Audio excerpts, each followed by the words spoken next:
लागे रे छोगे रे लागे रे।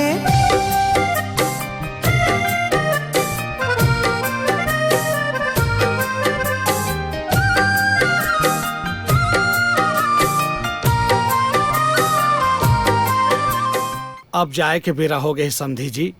अब हमन ला विदा करे रहते हो। और एक बात और कहना रही से समधी जी, हमर सगा सोदर मन से कोनो प्रकार के भूल चूक हो गई हुई तेल माफी कर दो। कैसे बात करथो समधी जी, सगा सोदर मन से कभू कोनो गलती होते का? वो गलती हो भी जाए ना तो हमन माइंड नहीं करन। पूछो काबर? बता दो काबर। काबर के सगा सोदर मन देवता सन होते। आप मन से कभू कोनो गलती नहीं होए महाराज।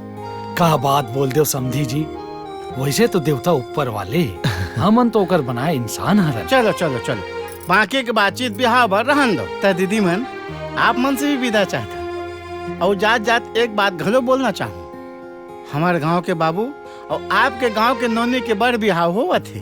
आना जाना राखे रहो और दया माया राखे रहो और नोनी और बाबू ला जिंदगी भर आशीर्वाद और प्यार देते रहो।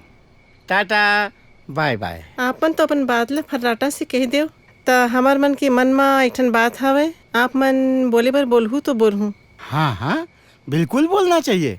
बोलो बोलो। हमारे गांव ला 1 नंबर दामाद मिले है।